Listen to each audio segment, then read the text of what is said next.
Hello everyone, good morning po sa inyong lahat. And then, God bless po. It's Monday, August 17. Kamusta na po ang lahat? Magdamag na po ang ulan dito sa aming lugar. Yung kahapon na nag-start ang ulan ng quarter to 1, yan, dire-diretso na po yun, wala nang tigil ang ulan. And wala pong pasok ang mga estudyante. Gawa po ng habagat.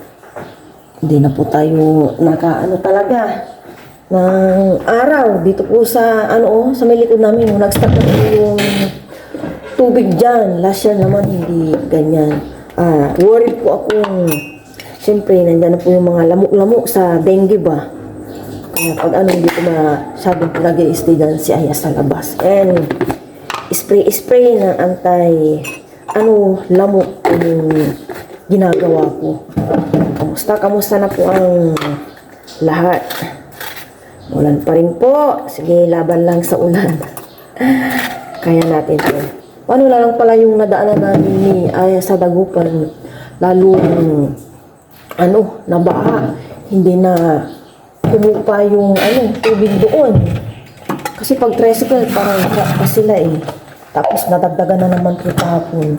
Hindi na nag-stop. Ilang oras na yun. Mula quarter to 12 hanggang ngayon. Wala pa rin tigil. Hindi po tayo kape. Punta lang kape. Walang pasok sila Aya. Ang gagawin ko sa kanya, more reading siya study. Nag-i-study naman siya kahapon kasi nga, exam po nila ng August 28, kaya ilan. I-study ko po siya talaga. Hindi ko po hinahaya ang cellphone po siya ng cellphone. Mahirap na and kawawa din po siya. Kape po tayo.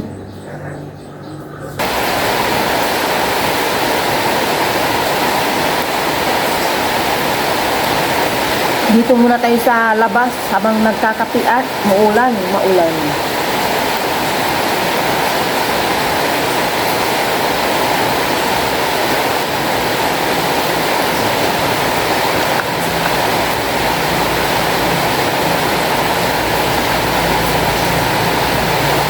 Naglugaw po si Papa Ryan, gising na daw siya ng 4, hindi na makatulog kaya naglugaw siya.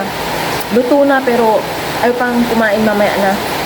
And umalis na po si Papa Ryan, pumunta na sa farm.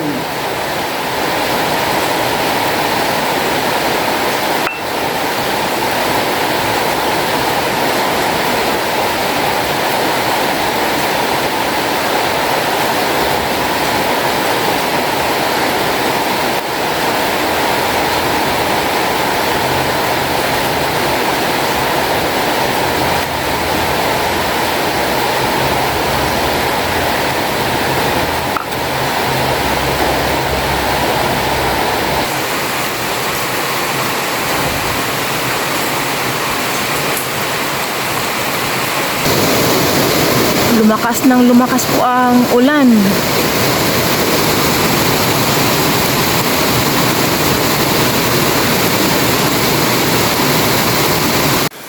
Nakauwi na po si Papa Ryan. Maagang umuwi. Ay, may pandesal. Oh my gosh.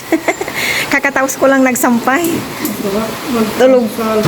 Yes, tulog pa si Aya. Hindi pa ako maakyat. Kakatapos ko lang nagsampay. Naglaba po kasi ako. Inispin ko na lang po siya. Ha? Yung nilagay mo. Sabi nilagay, yung nilatag mo sa may alam ko na. Nanay ko, inaano po dyan sa may kanal para dumaloy po yung tubig. Pag malakas yung ulan, dire-diretso, hanggang talampakan po yung tubig dito. Kawawa na yung mga palay, no? Hindi lang sa atin dyan. Ay, doon sa may doon Pedro, no? Doon ka natulog, Ray? Hindi. Umalis si Ray dito. 5:30 ba yun, no? Oo, parang narinig mo. Si Ray yun. Si Ray punta na, tapos ngayon bumalik ulit. Mag-giray. Diyan ka natulog? Hindi po. Wala pang kuryente dito. Kasi lang, maagap ako. May dahilan na para maging maagap. Pwede ka namin isa yung saling mga Ray. Ang gugutom na alaga, Ito po yung lugaw. Malamig na kasi kanina pa to eh. 5:30 luto na po ito. Eh anong oras na ngayon? 7:40. Si Aya po is tulog pa. Kami na lang ni Papa Ryan yung mag-breakfast. Lugaw po tayo. Tapos naglaga po si Papa Ryan ng egg. Kami muna ni Papa Ryan mag-breakfast. Si Aya. Mamaya na pag-gising niya. Thank you Lord sa umagang ito. Thank you Lord. Ito na ito, may tanggalin. Hindi na dyan. Pandesal po ito. Oh. Ngayon lang ulit po nakapagpandesal. Kain po tayo. Cheers. Thank you Lord. Kain po, kain. Pero dito bagay dito? Malamig pa rin. Mainit pa rin. Saan rin ito yan? Lima na isa siguro. Mataba. May nalaw din pa pag maulan. Lahat naman, pag maulan, mahina. Halos yung mga tao ayaw lumabas. Yung bukid lang ang malakas. Ay, doon. Yung tinos. Mainit pa.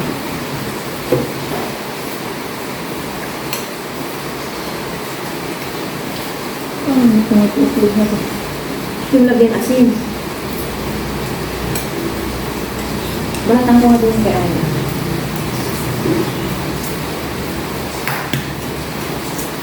Lagay ko na doon.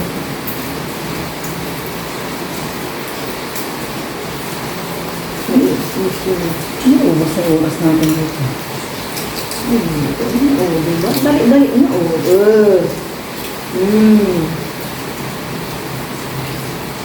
Okay, Ay. Basan. Lagay ko na ito doon kay Ay.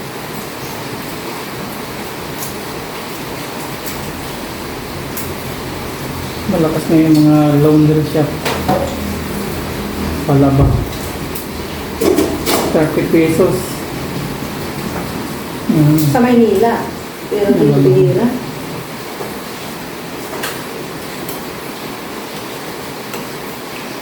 Ah.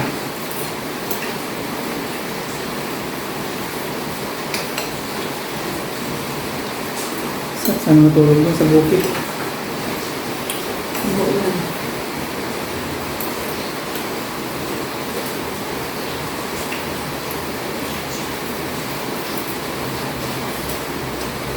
Mag-i-8 pa lang pala.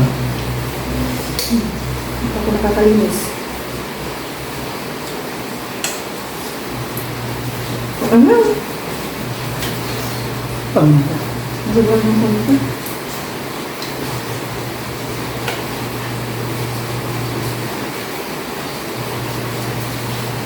Pag naabutin ko damit. Hindi ako bibili. Hahalo ko lang sa kape ko. Dapat. Ikaw lang ang nagkakapid. Ako hindi na. Hindi ako bumili ko damit. Yung bigay. Hindi bumili. Hindi na gamit ko. Kung sila pinapasok, wala din magagawa. Kawawa na sila kung magkasakit. Oo. Saka yung delivery. Maulan na naman to. Ha? Maulan na naman ngayon. Maliging. Nanon kami ng balita kahapon. Kaya lang. Hindi na inano yung ano. Siguro dito na Amerika. Habagat. Wala nang bagyo, habagat. Pero noong to, kahit ganito, may pasok eh. Diba? Barang talaga ang panahon niya. Matik siya ang paldo. Diyan di kawawa. Ang nalamit ko tutunan.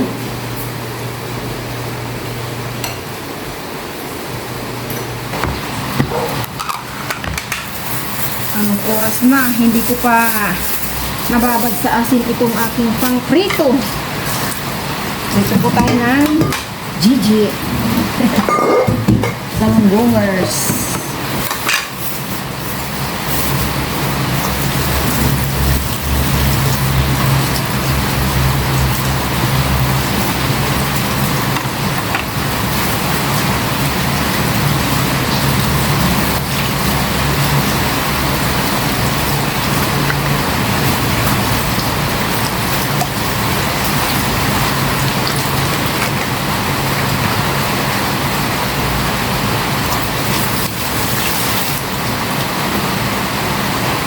Medyo busy-busyan po ako kanina bago ako naligo. Kaya mga 9:10 na ako naligo. Yung sa may sapin po ng ref, pinalitan ko po ng cover niya. Tapos sa may hagdan na kortina, nagpalit din po ako. Tapos dyan sa may likod na curtain, yan, pinabad ko na. Tsaka yung ano namin, pilokis dito sa baba, binabad ko na rin ang ginagawa ng spin.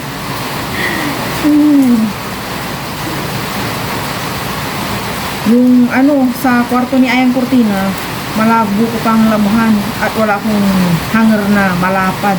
Ano yun makapal tsaka malaki. Hindi siya pwedeng ano sa mga hanger-hanger ko. Kailan ko ng hanger na bakal. Saka na talaga pag umulan siya. Umulan. Ayan. Umaraw. Naku, daw tong ganito na naman ang haba-habaga. Pang matatagalan na naman po yung mga pasok ng bata.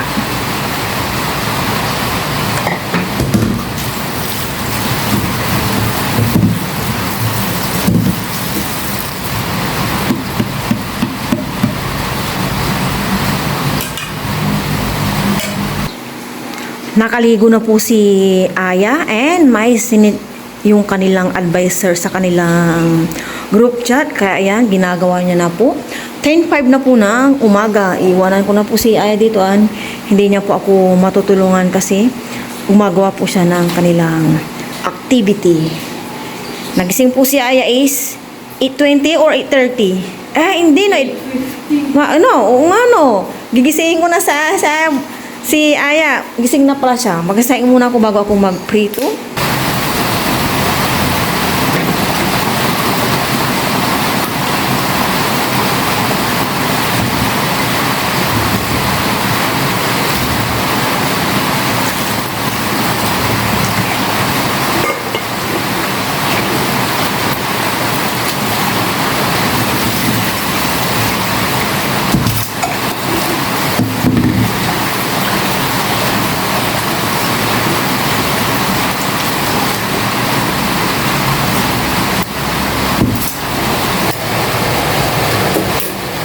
Okay.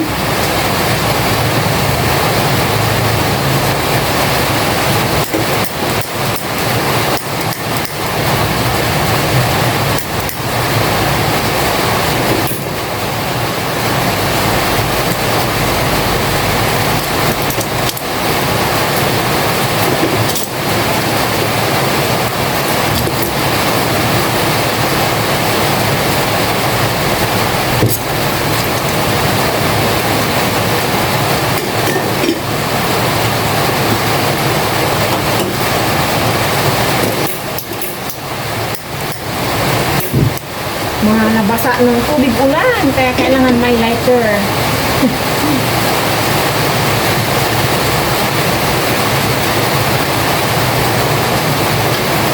Hoy, huwag na munang umampis dito. Magpiprito ako. Ayun na yung hangin.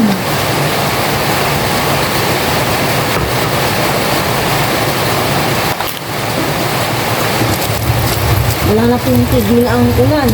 Sabi ni Papa Ryan, yung kabilang kalsada, bahana daw po yung pinagbibigyan po namin yung talipapa sa may kabilang kalsada. Kila ninang ko po.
Mga kapitbahay muna tayo at Wala akong kausap. Si Aya busy. Hindi na po nagpapatulong si Aya sa kanya mga activity. Tinatanong ko siya kung okay lang siya, ganito ganyan. Okay naman daw siya. Bango, mukhang nag-aadobo sila dito. Dami ding sinampay, oh. Narasan lay Aya. Napagod sa kakagawa niya ng activity. Hindi pa siya tapos mamaya ng hapon. Sabay niyo po kami mag-lunch, pero bago po yun, pray muna ako. Lord, maraming salamat po sa araw natin. Lagi po kami pag-invite na yun. This week pala daw, maulan po. Naku, Aya. Mukhang masususpend na naman yung ano nyo, klase. Diyos ko, Lord. Ulit po ng sausawang ID ni Aya. Kaya, dry lang sa akin. Cheers. Thank you, Lord. Kain po kain. Ganun po kami na. Balik ang hali.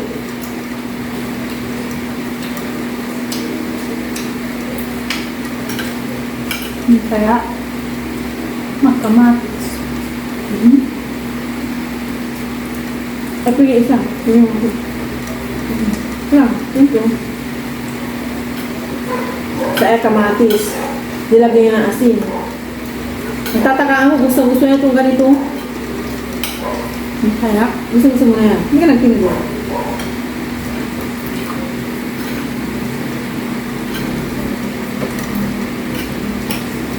Ayan.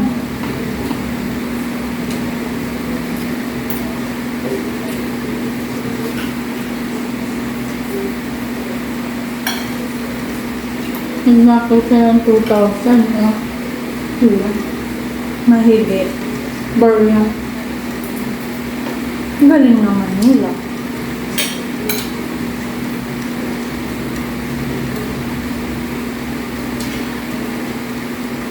And then, siya siguro may-ari niya. Hindi, yung babae. Ay, window machine, oh. Tubig, alkaline.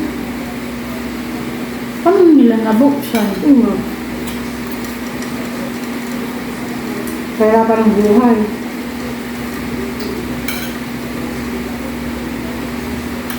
Sinihan lang. Ayos.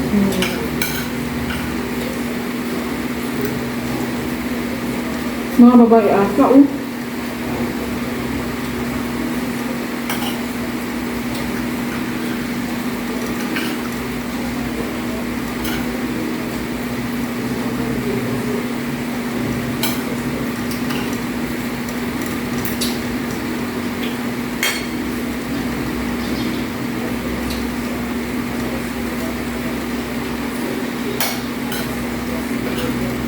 Ayos siya.